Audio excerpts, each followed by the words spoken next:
Yo, guys, welcome back to my channel, everyone. Welcome back to my channel, everyone. Guys, like always, when you hear us, smash a like, guys. There's a video that should be dropping like 3 minutes ago, that I made.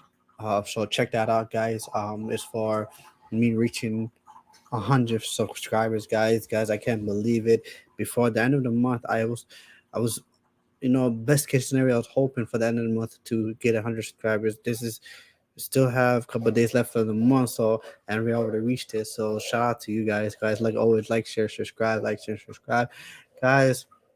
This is the post match review of the Manchester United Barcelona second leg at Old Trafford. Yeah, so didn't have enough time to do it yesterday.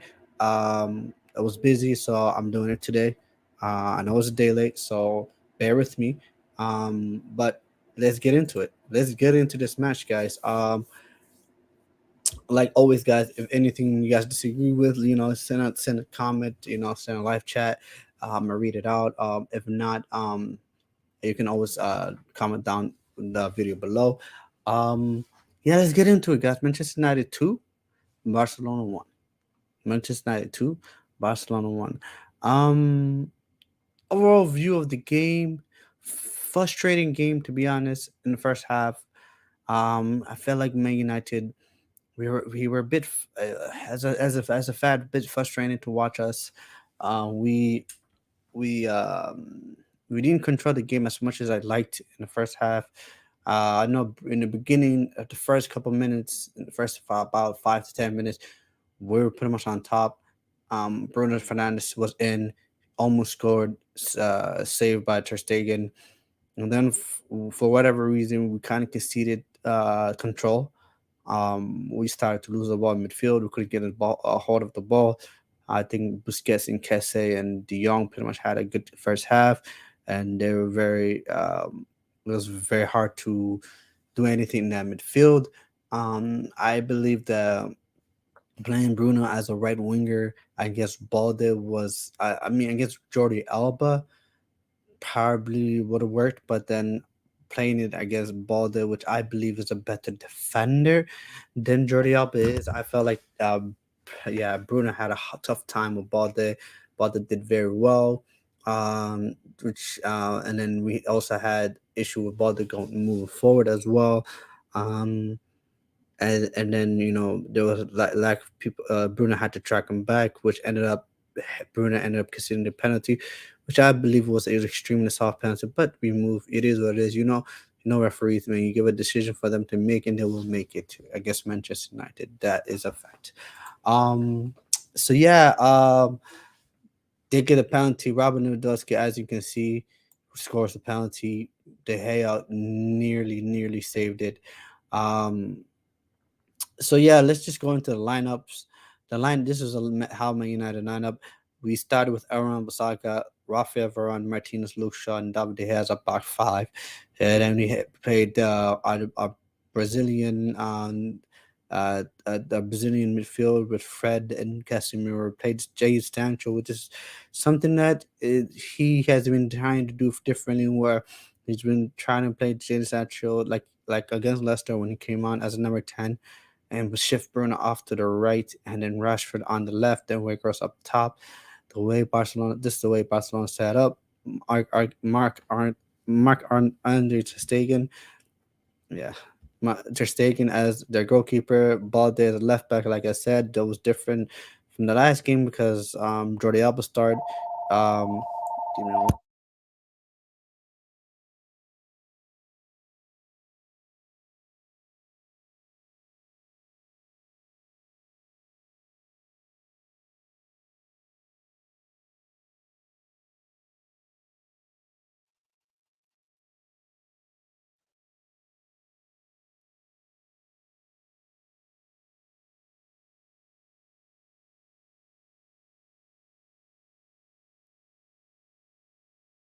Sorry about that, guys.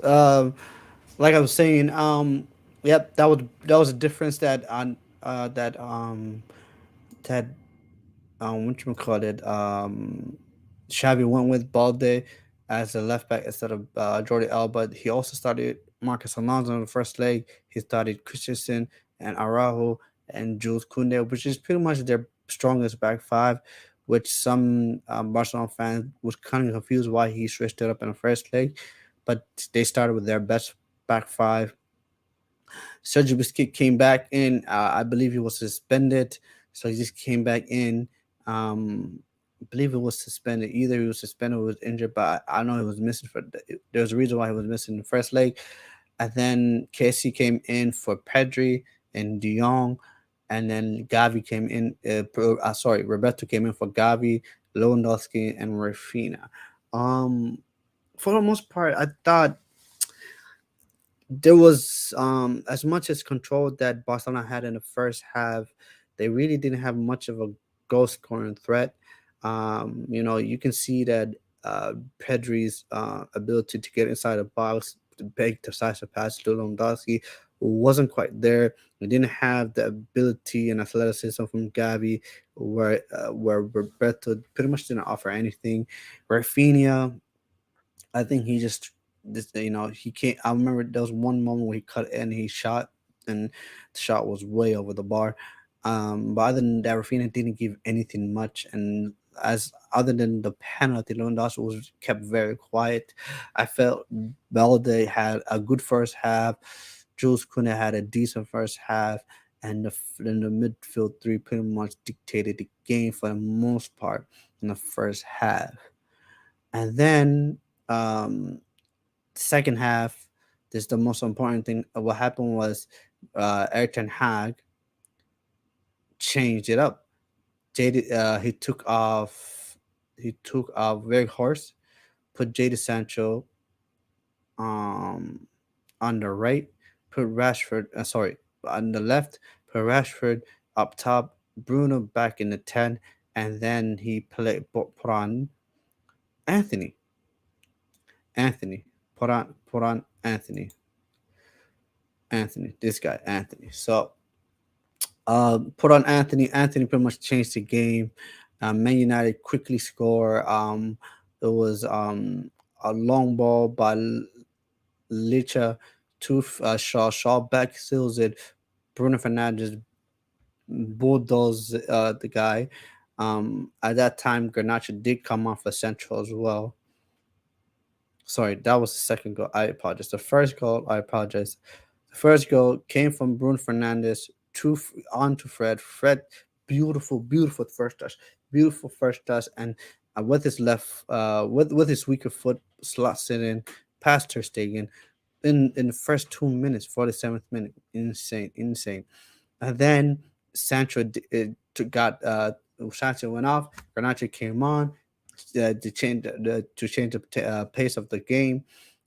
So we had a front three of Garnacho on the left, Rashford up top, and Anthony on the right, and change the pace of the game. Um, One long ball by Licha to Luke Shaw. Luke Shaw back seals it to Bruno. Bruno completely, bullies. I believe it was Jules Koundé. Pass the ball, Granada tries to take a shot, gets blocked. Comes to Fred. Fred takes a shot, gets blocked. Then it comes on to Anthony. Anthony with his left foot puts it in the bottom corner. And unbelievable strike on the half volley, 2-1, and that was pretty much the winner. Um, let's just look at the stats real quick. Man United 12 shots to 6. Yeah, pretty much as in the second half. From the start of the second half and throughout the whole rest of the game, Man United pretty much dominated that game. Man United had 5 on target to Barcelona's 3. I mean, 12 to 6. We had double the shots. We almost had double the shots on target. Barcelona did have possession by that, but Man United, I felt like Barcelona had possession for possession shake. Once Man United had the ball, Man United were trying to break through the lines to actually be more, how do I say, aggressive with that attacks. No dilly dallying and none of that. Um, Hence why you can see 451 passes to 341. No more extra passes. Get this pass, get more vertical instead of being from more horizontal. Get more vertical. Boom, boom, boom, boom. Um, yeah, the first half pass accuracy was not great. 71% to 80%. Equal number of fouls, 13 to 12. Equal number of yellow cards, 3 to 3. You know, pretty much not a lot of offsides. They only had two corners. That's crazy too. Man United's one. That's a total of three corners by both teams, which is kind of poor for both clubs. Um, yeah. So yeah, overall, Eric Ten Hag, something it wasn't working in the first half. Made changes in the second half, and that pretty much won Man United the tie and the game. Um, let's go to player ratings now. Let's go to player ratings. Uh, let's go to player ratings. All right, guys. You got. I hope. Hopefully, you guys can see this very clearly. So we had David De Gea. David De Gea. Woo! David De Gea, I give him a 7. Had mixed bag. Had a couple of good saves, absolutely good saves, especially the one against Jules Koundé. Nearly saved the penalty. In my opinion, should have saved the penalty, but once you get a hand to it like that, you should save it. But a bit unlucky with the penalty. There was a moment where he made a complete blunder, which nearly cost us a goal. At that moment was 1-0. If it was 2-0, you pretty much think the tie is over. So mixed bag 7. Um, Ivan Wan-Bissaka didn't have a bad game, but just didn't have the best game. So Wan-Bissaka, I give him a 6. Luke Shaw was involved in the second goal. Yeah, Luke Shaw is just unbelievable. I give Luke Shaw 8. Uh, Martinez, I give him a 9. Alessandro Martinez, unbelievable. Like Man United have arguably the best center back partnership in the world, in the entire planet. Rafael Varane and Martinez. But today, I thought Varane was a bit better, just slightly better, just slightly better. So I give Varane a 10. I give Martinez a 9. Man, Varane was unbelievable. Um, Here's the thing about Casemiro. People will say, "Oh, Casemiro, he was part of the midfield that didn't do well in the first half, yada yada." But guys, when De Gea makes that mistake, the way Casemiro reads the game, the way he gets there, makes a block and makes two blocks. He makes a block while he's on the ground. I don't know. I love Casemiro. Sometimes I just don't. With Eric, it's like certain things like Martinez, Ferran, you know, Casemiro. I cannot believe we have these players in our team. These are the players that we've been crying out for so long, and it's just like those players that everyone in their every any club they'll walk into that team, walk. Casemiro 8. Fred 9. Fred 9. Fred was unbelievable. Fred was unbelievable in the second half. You know what? People say he didn't have a good first half. I don't care. I don't care. Fred was unbelievable. Fredinho.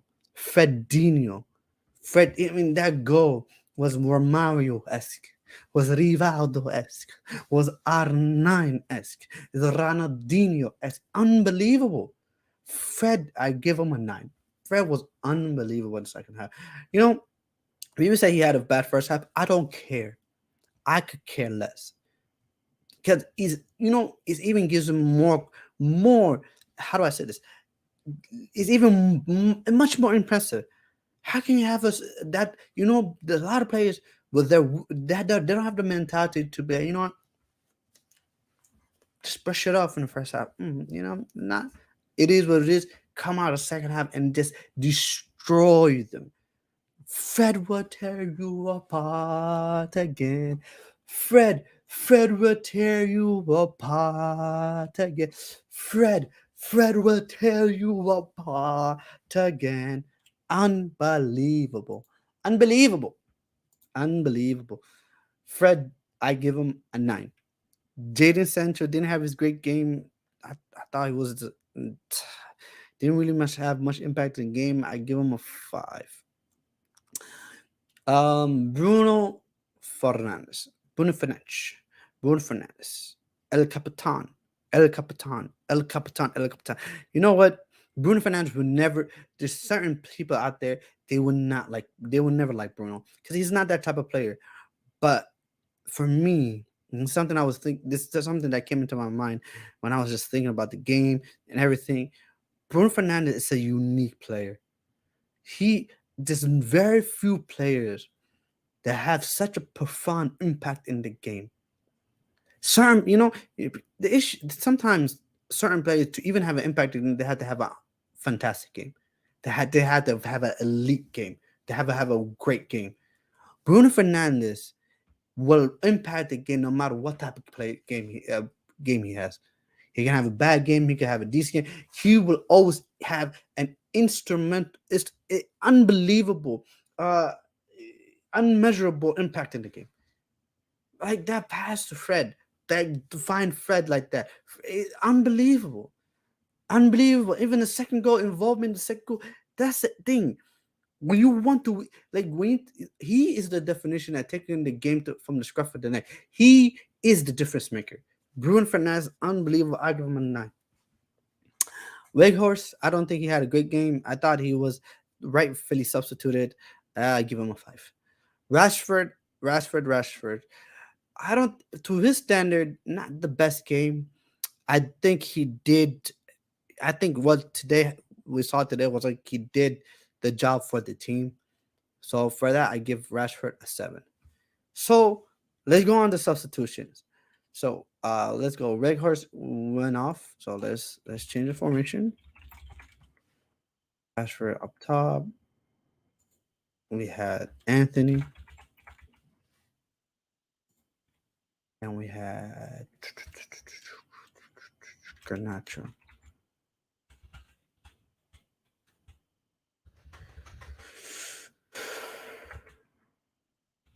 Alejandro Garnacho.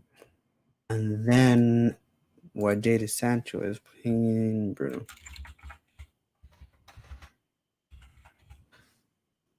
And then as a right back, Diego Dalot. So let me just start at the back and go up. Dalot, unbelievable, unbelievable. I mean, it's insane how we have such a two contrasting wing backs, and when we needed that bit of attacking prowess, Dalot came and just gave us that. I love Diego Dalot. I love him.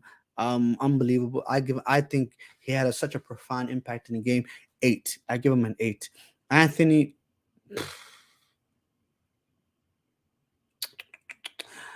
I give Anthony a 10. Anthony, I give him a 10. Un, he came on, changed the game. We're just such a different team with Anthony. Anthony, I feel like one thing that he does is he just gives us that dynamic. He gives us that structure. The way he works off the ball, the way he works on the ball, the pressing. I think Anthony is unbelievable. And the thing is, I love it. The fact that people like or rival fans are being harsh on him, calling him a fidget spinner, yada yada, all that stuff. You know what? I don't care. Say what you want and say it, but this guy's unbelievable. This guy's unbelievable. And guess what? He is just started. Alejandro, Alejandro, Alejandro Garnacho. It's just, I think what describes Alejandro Garnacho is what Eric Ten Hag said about him and Anthony. They don't care. No fear. No fear. The way, I mean, this blistering pace, his attitude. I just love this kid. I love this kid. So I'm gonna give Alejandro Garnacho a 8. I'll give him an 8. And then finally, my manager, Eric Ten Hag. Eric Ten Hag. Eric Ten Hag. Eric Ten Hag. Unbelievable, unbelievable manager. For me, the manager, best manager in terms of in-game management I've seen in the world. You see the stubbornness of Pep Guardiola not making a sub against RB Leipzig. Zero subs. Jurgen Klopp, 2-0 up at the team. Game gets out of hand, doesn't know how to impact the game. You know, seems similar to same with Mikel Arteta. You don't see Mikel Arteta ever changing the tactics of the game and having making tweaks into the way the team plays. This guy does it every game in, game out. Gaming again at tweaks. One moment he's playing Lakers as a 10. One moment he's playing Bruno as a right wing. One moment he's playing Jadon Sancho as a 10. One moment he's playing Rashford as a left winger. One moment he's playing Rashford as a right winger. One moment he's playing Anthony as a right winger. One moment he's playing Garnacho as a left winger. I mean, so one moment he's playing Sancho as a left winger. The guy, the way he can literally adapt, the way he can make change. There was a stat out there that said that Manchester United had the most goals from substitute than any other team in the top five leagues. That means that and this is just to analyze that point, which means that the substitution, our substitution having a profound impact on the game. Our substitution are winning us the game. I mean, golly, when was the last time we had a manager that can make a sub and that sub wins us the game? I mean, the last time we had something like that at United was Chicharito. Chicharito used to come on. Chicharito used to be Fergie's special weapon. Well, he would just come on and somehow someone get a goal. Impact sub. Ole Gunnar Solskjaer. As much as I don't like the notion of Ali was a super sub. Like Ali did start games. Ali did play games. And he scored goals and has played well as a start. He started as a starter player, where he, but also the way Fergie has used at times Elgin Solskjaer to bring him tactically, bring him off the bench to make an impact of the game. I mean, it's insane. It's insane what Ten Hag is doing, and yeah, may it last forever. To be honest, because for me, I believe this is only just the beginning. So that was gonna round it up, guys. Guys, shout out to everyone. Like I said, 100 subscribers, guys, is insane. You know what? Let's just keep going. Why not, right? Why not? Let's see how far this channel can grow, guys. Like always, guys, like, share, subscribe, guys. Like, share, subscribe, guys. Peace, peace, peace.